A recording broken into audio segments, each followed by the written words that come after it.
तिरस्कार। शादी हुए 1 हफ्ता हो चुका था।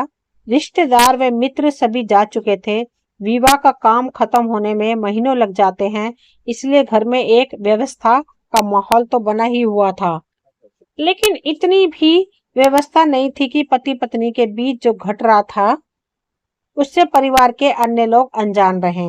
ज्योत्सना के प्रति उमेश का रूखा व अपेक्षित व्यवहार देख सभी अचंभित व दुखी थे। रात को उमेश का ड्राइंग रूम में सोना किसी से छिप न सका था। ज्योत्सना बहुत ही खुशमिजाज किस्म की लड़की थी, इसलिए आते ही ससुराल के हर सदस्य के साथ घुल मिल गई थी। उसके सांवले मुखड़े पर खिली रहने वाली मुस्कान ने सास ससुर ननंद सबको मोहित कर लिया था। वह उमेश के व्यवहार से हैरान और परेशान थी, फिर भी उसके व्यवहार से किसी किस्म की कटुता नहीं झलकती थी। उसकी झील सी गहरी आंखों में बहुत सारे सवाल जरूर झिलमिलाते रहते, पर किसी किस्म की शिकायत नहीं थी उसमें। उमेश उससे क्यों कटा कटा रहता या उसे अपनी पत्नी का दर्जा क्यों नहीं दे रहा है, वह अगर इसका उत्तर चाहती भी तो लोग आखिर जवाब क्या देते। ऐसा नहीं था कि वजह किसी को मालूम नहीं थी। मुझसे कोई भूल हो गई है क्या, मुझे बताइए तो सही, तभी तो मैं अपनी नाराजगी समझ पाऊंगी। नई नई इस घर में आई हूँ, थोड़ी समय दीजिए, आपकी हर उम्मीद पर खरी उतरूंगी। उमेश से किए गए हर सवाल के जवाब में उसे चुप्पी ही सहनी पड़ती। वह भी हर लड़की की तरह अनगिनत सपने लेकर आई थी और पति का प्यार पाने की इच्छा रखती थी। हालांकि माता पिता द्वारा तय किए गए इस विवाह से पहले उन दोनों की मुलाकात ना के बराबर ही हुई थी। हर बार जब भी उसकी बहन ने उनकी मुलाकात करानी चाहिए, उमेश अपनी व्यवस्था जाहिर कर करनी काट लेता था। उमेश जैसा स्मार्ट व उच्च पद पर आसीन जीवन साथी पाने की उमंग में ज्योत्सना का ध्यान इस ओर गया ही नहीं था कि उमेश शायद अपने माता पिता के दबाव में आकर यह विवाह कर रहा था। वैसे भी उसे इस बात का भरोसा था कि अगर माता पिता ने रिश्ता तय किया है तो सब ठीक ही होगा। फिर सगाई वाले दिन उसकी बहन ने भी यही कहा था। लगता है जीजा जी भी आप ही की तरह कम बोलते हैं। सुहागरात के दिन वह इतनी थक गई थी कि सुबह उमेश को ड्राइंग रूम में सोते हुए देख वह हैरान तो हुई थी, पर किसी तरह के गलत विचारों को उसने अपने मन में नहीं आने दिया था। फिर उसने हनीमून पर जाने से मना कर दिया था, तो भी ज्योत्सना को लगा कि ठीक भी तो है, दो अजनबियों का साथ जाना कहाँ तक सही होगा। लेकिन धीरे धीरे वह इतना तो जान गई थी कि कुछ बात अवश्य है जिसकी वजह से उमेश ने एक संवादहीनता की स्थिति कायम की हुई है। ससुराल वालों का साथ और प्यार उसे हिम्मत देता और उसे लगता कि वह स्थिति अपने आप ठीक हो जाएगी। यह भरसक अपनी तरफ से वह कोशिश करती थी उसकी ओर से कोई गलती ना हो जाए। उस दिन रविवार था, सब लोग टीवी देख रहे थे। उमेश बालकनी में बैठा था। छुट्टी वाले दिन वह ज्योत्सना से बचने के लिए बालकनी का सहारा लेता था। माँ, 1 कप चाय मिलेगी? उमेश की आवाज सुन ज्योत्सना फटाफट चाय बनाने के लिए उठ गई। चाय का कप माँ के हाथ में थमा, मूक नजरों से उसने उन्हें देखा। माँ की नजरें झुक गई। वह तुरंत बालकनी की ओर चली गई। तभी ज्योत्सना को ख्याल आया कि उसने बिस्कुट तो रखे ही नहीं। उमेश खाली चाय नहीं पीता था। वह बिस्कुट की प्लेट लेकर बालकनी की ओर बढ़ी। अपना नाम सुन उसके कदम वहीं ठहर गए। बेटा, अगर ऐसा कब तक चलेगा? ज्योत्सना का क्या दोष है जो वह सजा भुगत रही है? माँ, मेरे पास वह कुछ भी नहीं है, तुम तो सब कुछ जानती हो। मैंने तो तुम्हें मना भी किया था कि मेरी शादी ना करो। मैं किसी लड़की की जिंदगी खराब नहीं करना चाहता था, पर तुमने मेरी एक ना सुनी। बेटा, तुम्हें नए सिरे से जिंदगी शुरू करने की कोशिश करनी चाहिए। किसी ऐसे इंसान की खातिर अपनी जिंदगी का हर दरवाजे को बंद कर लेना जहां से खुशी आती है, कहाँ की अक्लमंदी है? माधुरी ने तुम्हें धोखा दिया, यह क्यों नहीं मान लेते कि वह तुम्हें लायक थी नहीं? आखिर ज्योत्सना में कमी क्या है? माँ, इन बातों का कोई फायदा नहीं है। माधुरी की जगह कोई नहीं ले सकता। ज्योत्सना बहुत अच्छी है, पर क्या वह माधुरी के रूप में सौंदर्य के आगे कहीं टिकती है? क्या वह माधुरी ऐसी स्मार्ट है?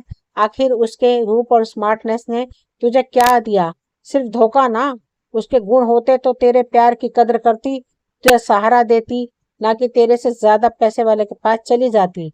उस जैसी महत्वाकांक्षी लड़कियां ऑफिस के बंद चैम्बरों में तो अच्छी लगती हैं पर घर के आंगन में नहीं। तुम प्यार और विश्वास की नींव ज्योत्सना के साथ ही रख सकते हो। उसे अपनाने की कोशिश तो करके देखो। मुझसे नहीं होगा माँ, कहकर उमेश अंदर कमरे में चला गया। आंसुओं के वेग को रोकने की नाकाम कोशिश करती ज्योत्सना जड़ हो गई थी। जब शांता की नजर उस पर पड़ी तो वह सकपका गई। नजरें मिलाने का साहस नहीं हुआ। ज्योत्सना ने उन्हें ऐसे देखा मानो पूछ रही हो कि सब कुछ जानते हुए भी आपने मेरे साथ यह अन्याय क्यों होने दिया। बेटे को सुख देने की चाह में किसी और की बेटी के सपने बदरंग क्यों कर दिए, उसे मोहरा बना दिया। अपने बेटे से कह रही है कि हारी हुई बाजी जीत ले। ये मुमकिन है क्या? ज्योत्सना समझ नहीं पा रही थी कि वह क्या करे। चीखने चिल्लाने या किसी को दोषी ठहराने से तो कोई फायदा नहीं था। बेटा उमेश को थोड़ा वक्त दे, समय की हवा गुबार को उड़ा ले जाती है। शांता ने उसे सांत्वना देने की कोशिश की तो वह फफक उठी। पति का प्यार साथ पाए बिना ही मैं आखिर किस अधिकार से यहाँ रह रही हूँ? क्या सिर्फ आपकी बहू बनकर रहना ही काफी है? मुझे मायके जाने की इजाजत दे। तुम इस घर की इज्जत हो, यही तुम्हारा सबसे बड़ा अधिकार है।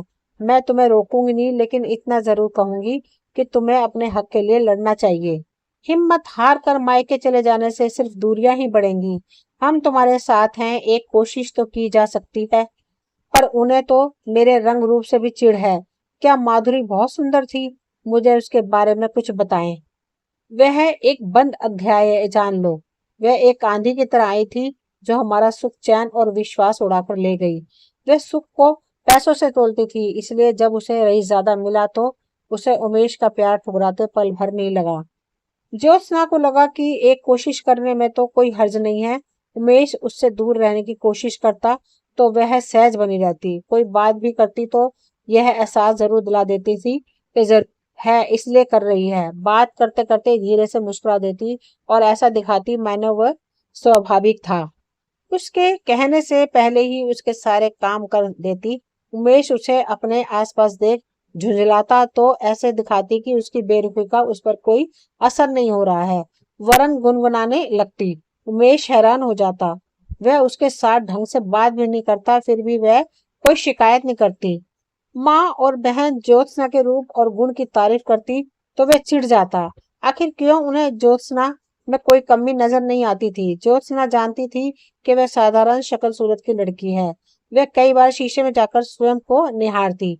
उसे सुंदर बेशक नहीं कहा जा सकता था, पर उसकी सांवली रंगत में एक कशिश थी।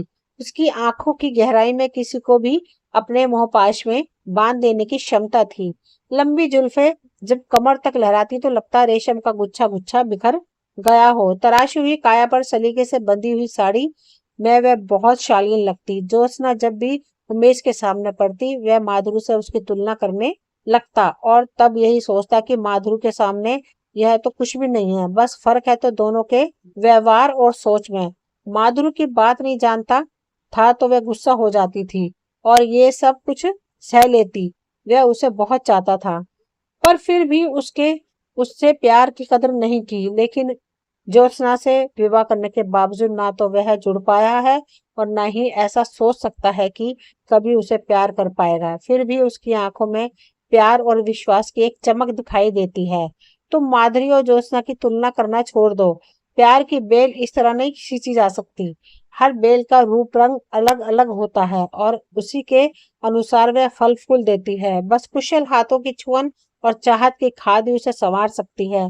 माँ को जब भी मौका मिलता उमेश को समझाने लगती। सुकून की तलाश और प्रेम की चाहत उमेश के अंदर धीरे धीरे मचलने लगी। वह हमेशा इस बात से डरता था कि कहीं शादी के बाद उसकी अपेक्षा से परेशान न हो जाए। ज्योत्सना घर की शांति न भंग कर दे, पर इसका धैर्य और घर की बाकी लोगों के प्रति सम्मान पर समर्पण उसे कहीं छूने लगा था। वह उसके व्यवहार से उसके प्रति खींचने लगा था। उसके कमरे में आने पर अब वह जल्दी से भाग जाने की आतुरता नहीं दिखाता था।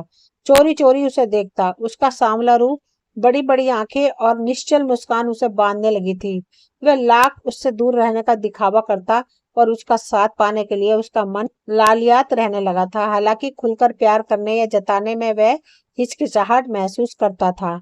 हर बार माधुरी की याद, उसकी बेवफाई उसे ऐसा करने से रोक लेती थी। पर वक्त की हवा के साथ बहते बहते कब ज्योत्सना उसके मन में बस गई। इसका एहसास उसे स्वयं न हो सका। अपने जीवन की गुत्थियां सुलझाने के चक्कर में ज्योत्सना विवाह के बाद एक बार भी मायके नहीं जा पाई थी। बस कुछ देर के लिए पग फेरने गई थी। इधर उसके भाई बहन और माता पिता सब उससे मिलने को आकुल थे। फोन पर ही उनकी बात होती थी, पर उतना तो काफी नहीं था। एक दिन भाई उसे लेने आ पहुंचा। भैया कम से कम खबर तो करते, यूं इस तरह मैं कैसे जा सकती हूँ। क्या करता, इतना बुलाने पर भी तुम नहीं आई तो मैं माँ ने मुझे भेज दिया। उन्हें तुम्हारी बहुत फिक्र हो रही है, इस बार तो तुम्हें साथ चलना ही होगा। ज्योत्सना ने बहुत मना किया, पर सास ने इजाजत दे दी। उस समय उमेश घर पर नहीं था और वह उसे बिना कुछ कहे जाना नहीं चाहती थी। इधर वह कुछ दिनों से उमेश में बदलाव महसूस कर रही थी। वह अभी उसके साथ ही रहना चाहती थी। अपने हिस्से का प्यार और अधिकार पाने के लिए वह कुछ भी करने को तैयार थी। यहाँ तक कि मायके वालों का मुंह भी बोना हो गया था। भाई की जिद के आगे उसे झुकना ही पड़ा। उमेश को जब यह बात पता चली तो उसने सोचा चलो चैन से कुछ दिन गुजरेगा, कमरे से बाहर कहीं और शरण तो नहीं लेनी पड़ेगी। 2 दिन ही बीते थे कि घर के लोग उसके बुलाने की बात करने लगे। उदासी की एक परत हर ओर बिछ गई थी। घर में सब लोग थे, फिर भी होना एक का ना होना रिक्ता महसूस करता था। वह बेशक खामोश रहता था, पर ज्योत्सना उससे बातें करती रहती थी। कमरे और घर में छाई रहने वाली चुप्पी उसे तंग करने लगी। वह खुद हैरान था इस परिवर्तन से। उस दिन सुबह वह जब नाश्ते की टेबल पर बैठा था तो अचानक उसके मुंह से निकला, ज्योत्सना आज कॉफी पीने का मन है। वही नहीं, बाकी लोग भी हैरान रह गए। यह तो विडंबना ही है कि मृग अपने में बसी कस्तूरी को हर जगह ढूंढता रहता है। क्या उमेश के अंदर भी ज्योत्सना कस्तूरी की तरह बस गई थी? वह जब थी तो कद्र नहीं की, अब माँ कुछ कहते कहते चुप हो गई। तो उमेश का मन हुआ कि पूछे कि अब क्या हो गया है, पर हिम्मत ना जुटा सका। वह तो लगातार कोशिश करती रही, पर मिला क्या? अपेक्षा और तिरस्कार। प्यार को तो प्यार से ही सुरक्षित रखा जा सकता है। कम बोलने वाली बाबूजी का स्वर भीगा हुआ था। भैया क्या फायदा आपका इतने पढ़े लिखे होने का। भाभी का मान भी न रख सके। छोटी बहन की बात उसे झकझोर गई। आखिर ये लोग ऐसी बातें क्यों कर रहे हैं? ज्योत्सना कोई हमेशा के लिए थोड़ी गई है। वही तो मैके गई है, लेकिन कहीं अनगिनत सवाल और डर उसे कुरेद गए। उन लोगों का इस तरह बोलना, कहीं वह हमेशा के लिए चली तो नहीं गई? नहीं, इस बार नहीं। फिर से उसके प्यार को चोट नहीं लग सकती। प्यार वह स्वयं चौंका। हाँ, वह ज्योत्सना से प्यार ही करने लगा था। अपना अभिमान, अपने डर और बीती बातों को कफन कर उसे ही लेने जाना होगा। वह जिस अधिकार की हकदार थी वह उसे देगा। काफी मांगेगा तो निश्चित रूप से वह माफ कर देगी। माफी मांगेगा तो निश्चित रूप से वह उसे माफ कर देगी। ज्योत्सना का खिलखिलाता चेहरा उसकी आंखों के सामने घूम गया। मन में विश्वास हो तो रास्ते आसान होने लगते हैं। घर वालों से उसने कुछ नहीं कहा। ज्योत्सना को अचानक आया देख वे इतने खुश हो जाएंगे। वह गाड़ी में बैठने ही वाला था कि मोबाइल बजा। एक परिचित नंबर देखकर उमेश का मन विचलित हो गया। कांपते हाथों से उसने फोन कान पर लगाया। देखो, मैं जानती हूँ कि तुम मुझसे बेहद नाराज हो, लेकिन मुझे अब अपनी गलती का एहसास हो गया है। मैं तुम्हारे पास वापस लौटना चाहती हूँ। माधुर की आवाज में पहचानने में वह गलती कैसे कर सकता था? उसके भीतर अंतर्द्वंद की फांस चुभती और फिर वह से चकाचौंध भरी मीनारों की ऊंचाई के लोक में फंसता। उससे पहले ही उसने रॉन्ग नंबर कह फोन काट दिया और गाड़ी स्टार्ट कर दी। उसे विश्वास और प्यार से सींची गई नींव की जरूरत थी। दोस्तों, ये स्टोरी यहीं तक थी। मुझे उम्मीद है आप सभी को पसंद आएगी। अगर पसंद आए तो प्लीज लाइक शेयर सब्सक्राइब करें, ताकि वीडियो की नोटिफिकेशन समय समय पर आपको मिलती रहे। मिलती हूँ अगली वीडियो में, तब तक के लिए थैंक यू।